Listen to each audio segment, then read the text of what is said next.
What's up everyone, Waffle Dog here, coming at you with another video. This time it's going to be another quick war video. We're going to be talking about a couple basic bread and butter counters that everyone should know that's playing war. So this is going to be relevant for people that are kind of intermediate to advanced. And we're going to go over the two basic counters that are the Shadowlands versus Marauders and Axeman versus Mercenaries. So first up here, we're starting out with Axeman versus, Shadowlands versus Marauders.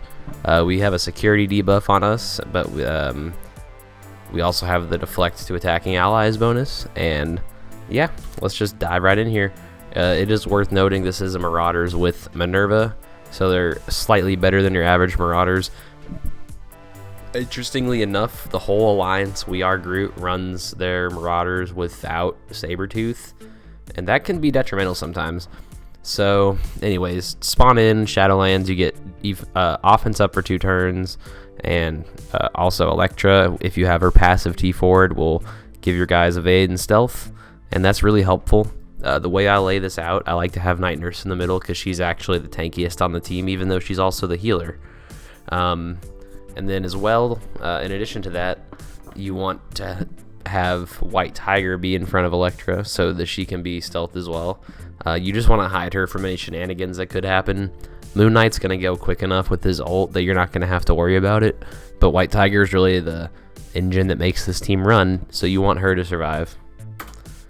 So yeah, we're going for the same normal kill order on Marauders that you would do. Go after Strife. We're going to hit him with the Disrupt from Electra, and then we're going to hit everyone with the ult from Moon Knight.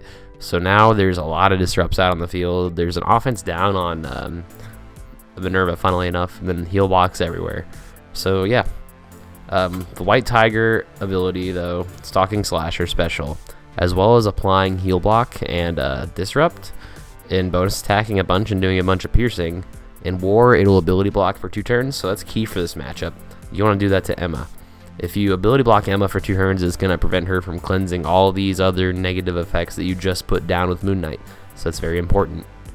The only other thing I would say is potentially, I don't know, people run different ISO setups. If you don't follow up on the same person that you hit with Electra with White Tiger, you won't get to hit that Skirmisher proc that you just put the vulnerable proc right there. Anyways though, Daredevil I have as Raider, so he puts an additional vulnerable and then some other ones out. And also I have the tier 4 into his special so that everyone gets 2 counters from that. So yeah, we're just gonna go ahead and focus Strife real quick. It won't be too hard. It won't be too hard at all. I used the Night Nurse special to try and get White Tiger to try and chunk him out, but didn't quite kill him. And they do clone Night Nurse, and that's not really much of a worry. She will be putting some 2-turn slows down with her basic, but I'm not too worried about that, especially considering the fact that they could have cloned Moon Knight and wiped all these positive effects off the board. Not that it would matter too much. If they did that and applied a bunch of negative effects, I could just flip it with Night Nurse ult. So yeah, I use the Moon Knight special there to just try and do some damage. Basic, that weak Strife, and he's dead. And then we try and focus Minerva next in these matchups because she will heal the whole team, and in addition to that, she will also have a chance to revive someone, so you don't want that. And here I debate a little bit about what to do, but ultimately I decide to just go for the ultimate and just get some more good AoE damage out, because I'm not really trying to kill Emma this very second. I just want to kill everyone. So their Night Nurse is sustaining them a little bit, but it's all for naught, I promise. Putting out those bleeds with the Electra basic, and here I do use the Night Nurse ult just to try and keep everyone topped off. And then the double tap from Daredevil, and then here we're going to go for the White Tiger special again on Emma, because I noticed she lost her ability blocker by this point, and she was about to start cleansing and putting the slows out on us, and I didn't want that to happen. So you can see how even with my White Tiger that's only gear 12 against this gear 15, 14 team, she's able to keep Emma crowd controlled. That's one of the best characters in the game. That's one of the milestone greats, Emma Frost, just getting totally destroyed by one Mystic Tiger Girl. It's pretty awesome. That Moon Knight basic does quite a bit of damage to Mystique and kills her, and then it's really just wraps from here. I don't really need to target Emma because she's ability block, so I'm just trying to kill Sinister.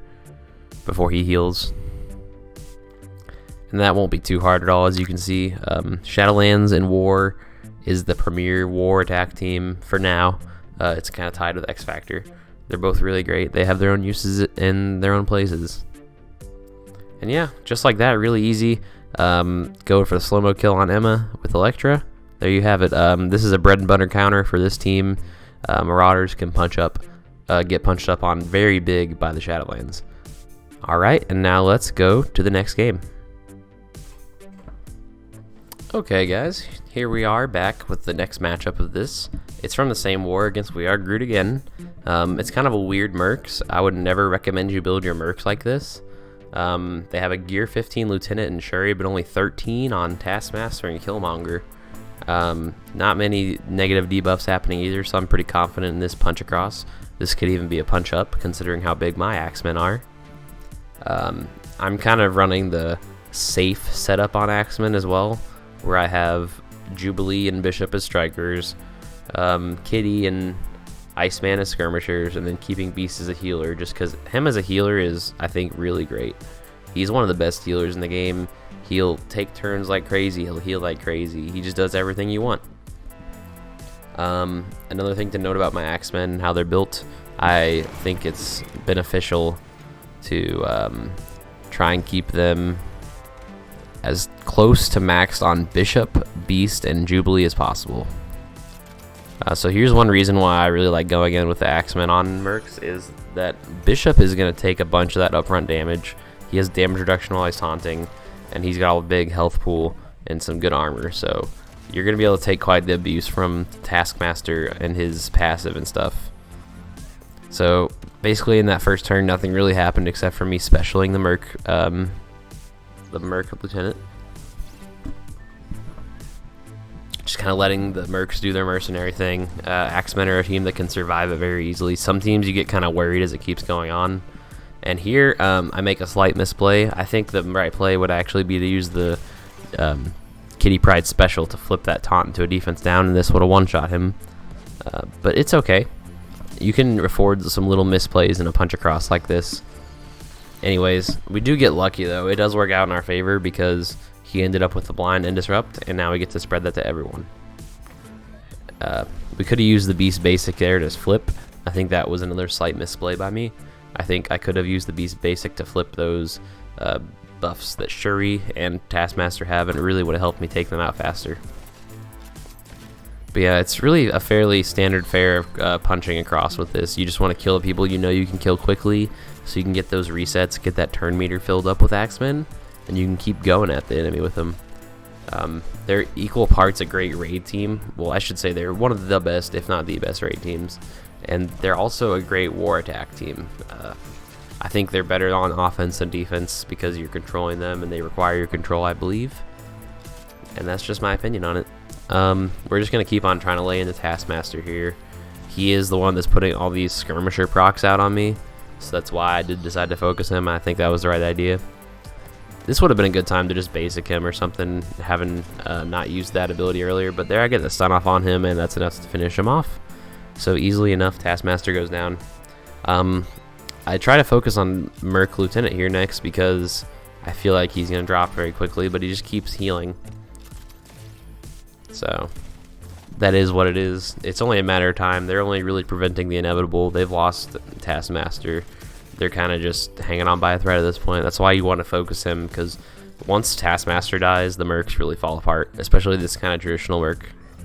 That is one of the things I'll note real quick there. You see that sometimes you don't have the focus to rip those abilities off. Yeah, something to keep in mind. Just had a weird glitch with the audio in this. Let's see if it happens again. Huh, that was weird. Well, anyways, we kill Shuri there. It's a pretty easy cleanup from here. Once you kill Shuri, they don't really have any healing or energy feed left. They just kind of have whatever Merc gives them. And that's just a bunch of speed ups and offense ups, which are all going to be for naught. For some reason, they keep focusing Bishop. I guess it's because he's the highest attack, but he's also the highest damage, defense, and HP, so it doesn't master. Beast ult one more time here just to get everyone juiced up again, and that's pretty much a wrap, guys. This could be a punch up very easily. I just wanted to take the safer hit because Mercs can be kind of deceiving sometimes in how strong they are. And there's a slow-mo kill.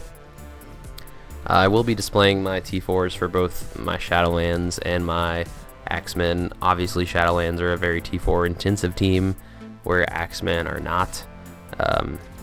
Nonetheless, I do have Jubilee and Bishop's abilities fully T4'd because I just like them that much. So yeah, guys, I hope you learned something useful, or at very least kind of got some fundamentals down for war in this video. I showed you 2 very basic counters that happen in war all the time. It's been Waffle Dog. If you liked this, please leave it a like and let me know what other kind of attacks you want to see in wars. I will see y'all in the next one. Peace.